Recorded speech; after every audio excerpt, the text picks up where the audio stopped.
ہمیں جوائن کیا ہے سینئر صحافی و تجزیہ کار فہد حسین ہے.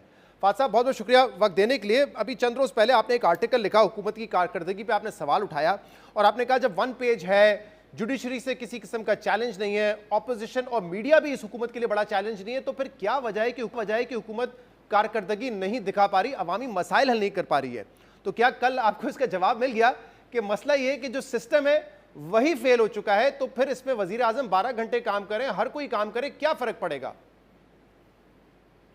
دیکھیے, یہ جو ڈبیٹ چل رہی ہے کہ پاکستان میں جو بنیادی تبدیلیاں ہونی ہیں یا بنیادی اصلاحات آنی ہیں وہ کیوں نہیں آ پا رہی, اس کے پیچھے مختلف جو ہے وہ وجوہات دی جاتی ہیں اور تجزیے پیش کیے جاتے ہیں. اس میں سے ایک جو بڑا ہی عرصے سے یہ بات چل رہی ہے کہ جی ہمارے یہاں ترقی اس لیے نہیں ہو رہی کیونکہ نظام ٹھیک نہیں ہے.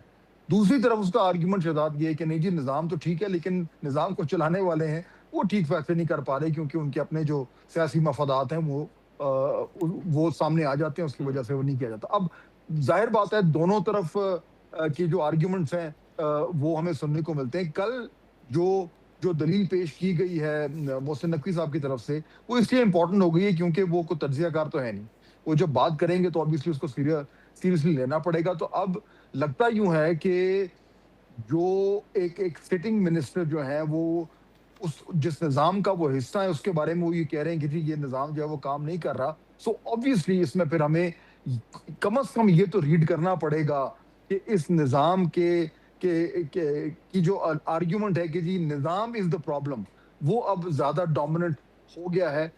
اس کے نتیجے میں کیا ہوگا I think we'll have to wait and see. نہیں, لیکن اس میں یہ بتائیے کہ پہلے حکومت کہتی تھی پرابلم ہے عمران خان, وہ جیل میں, پھر وہ کہا جاتا تھا رکاوٹ جو ہے وہ عدلیہ ہے, 26ویں 27ویں ترمیم آ گئی, اب 2.5 سال بعد یہ کہہ رہے ہیں نہیں یہ سسٹم ہی ہمیں اچھا نہیں ملا, تو ہم کیا کر سکتے ہیں اس میں؟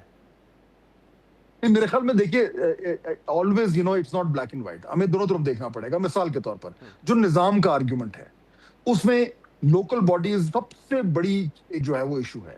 اب مجھے بتائیں کہ کوئی ایسا شخص ہے پاکستان میں ذی شعور شخص جو یہ نہیں کہے گا کہ نہیں جی لوکل باڈیز جو ہے وہ تگڑی ہونی چاہیے, امپاورڈ ہونی چاہیے, امپاورڈ ایڈمنسٹریٹولی بھی اور فائنینشلی بھی. اچھا آپ عام آدمی کو تو چھوڑیں, سپریم کورٹ نے خود یہ جو فیصلہ دیا ہے کہ جی آپ کو اس طرح کی لوکل باڈیز کرنا ضروری ہے, لیکن وہ نہیں ہو رہی. سال گزر گئے, حکومتیں آئیں چلی گئیں, وہ نہیں ہو پا رہا. اب اگر نظام میں تبدیلی لوکل باڈیز کو بہتر کرنا ہے تو لوگ کہیں گے جی بالکل درست ہے, لیکن دوسری طرف اس نظام کے اندر رہتے ہوئے بہت سارے ایسے فیصلے جو ہو جانے چاہیے تھے وہ نہیں ہو رہے. اس میں نظام کا قصور تو نہیں ہے, اس میں تو فیصلہ سازوں کا قصور ہے. تو I think it's a bit of both. دیکھنا یہ ہوگا کہ کون سا آرگیومنٹ حاوی ہوتا ہے, اور اس وقت مجھے لگ رہا ہے کہ نظام کی تبدیلی جو ہے وہ حاوی ہو رہا ہے. لیکن اس میں جو بڑا سوال ہے وہ یہ کہ جب آپ نظام کی تبدیلی کی بات کرتے ہیں تو کیا آپ حکومت کی تبدیلی کی بات کر رہے ہیں یا آپ ایڈمنسٹریٹو اور گورننس سٹرکچر کی تبدیلی کی بات کر رہے ہیں؟ یہ دو الگ چیزیں ہیں. میرے خیال میں this will really decide کہ معاملات کدھر جا رہے ہیں. انہوں نے واضح تو کیا, انہوں نے جیسے کہا جب صحافیوں سے بات کی تو زیادہ واضح طور پہ کہا کہ فیلڈ مارشل جو CDF ہیں وہ تو اپنے طور پہ سب کچھ کر کے دے رہے ہیں, آپ کو اپارچونیٹیز پلیٹ میں لا کے دے رہے ہیں, اب سیاسی قیادت کا کام ہے کہ وہ کام کرے اور انتظامی یونٹس بنائے تو یہ ایک مسئلہ حل ہو سکتا ہے. لیکن آپ نے جو بات کی بڑی امپورٹنٹ ہے. دیکھیں جو اس رولنگ ایلیٹ کے بس میں ہے, مختلف جماعتوں کے حق جو بس میں ہے وہ تو کرے نا. مثال کے طور پہ کون سا نظام ان کو روکتا ہے کہ آپ زراعت سے ٹیکس اکٹھا کریں, آپ ریٹیلرز تاجروں سے آپ ٹیکس اکٹھا نہیں کر سکتے, وہ سڑکوں پہ آ جاتے ہیں, آپ پیچھے ہٹ جاتے ہیں. مطلب کون آپ کو یہ روکتا ہے کہ آپ جو ہے وہ لوکل گورنمنٹ سسٹم جو کہ آئین میں لکھا ہوا ہے اس میں تو کوئی تبدیلی کی ضرورت نہیں ہے, لیکن اگر بنتا بھی ہے تو بڑا ہی ایک کمزور سا سسٹم ہوتا ہے تاکہ پاور جو ہے وہ سینٹرلائز رہے صوبوں کے پاس, چیف منسٹر کے پاس. یہ کام تو بہت سارے اور میں مثالیں دے سکتا ہوں, یہ تو خود ہی کیا جا سکتا ہے نا, اس میں کیا ضرورت ہے ڈیلیوری سسٹم بدلنے کی؟ دیکھیے یہ بات آپ کی بالکل درست ہے, اور اس کا جو ایک بیسک فنڈامنٹل آرگیومنٹ ہے وہ جو شروع میں آپ نے ذکر کیا کہ یہ وہ اصلاحات ہیں جن کے بارے میں ہمیشہ کہا جاتا تھا کہ جی یہ سیاسی طور پر بڑے مشکل فیصلے ہیں, اور جس بھی جماعت نے کرنے ہوتے ہیں وہ 100 بار سوچتی ہے کہ جی مجھے اس سے سیاسی طور پر کتنا نقصان ہو جائے گا, تو لوگ نہیں کرتے. لیکن اس وقت جو ماحول بنا ہوا ہے اس میں جتنی سپیس اویلیبل ہے اس طرح کے فیصلے کرنے کے لیے وہ پہلے تو کبھی نہیں تھی. تو اگر یہ سیاسی گورنمنٹ آج بھی یہ فیصلے نہیں کرے گی تو پھر میرے خیال میں کوئی سیاسی گورنمنٹ نہیں کر سکتی. آئی تھنک یہ وہ ایک پوائنٹ آ رہا ہے جس کے نتیجے میں اب نظام کے اندر ایک بنیادی تبدیلیاں کرنے کا جو ہے وہ ذکر ہو رہا ہے. وچ از ٹرو.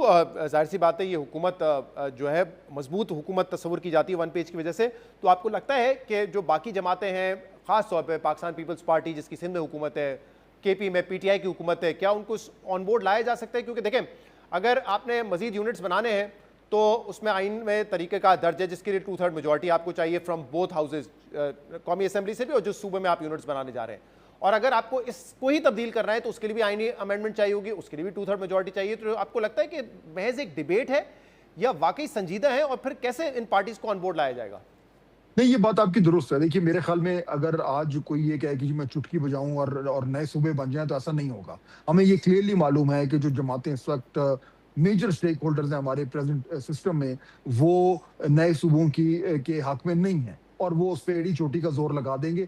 اس لیے اس سسٹم کے تھرو جو پروسیس, آئینی پروسیس ہے, اس کو استعمال کرتے ہوئے نئے صوبے بنانا مجھے تو بڑا مشکل لگ رہا ہے. لیکن جو لوکل گورنمنٹس ہیں وہ ایک لو ہینگنگ فروٹ ہے, جی اور اس کے اوپر جو ہے وہ بہت زیادہ پریشر ڈال کے کرایا جا سکتا ہے, کیونکہ ہر قانون میں, آئین میں ہر طرف وہ کلیئر ہو چکا ہے, صرف سیاسی کمزوری کی وجہ سے نہیں ہو رہا.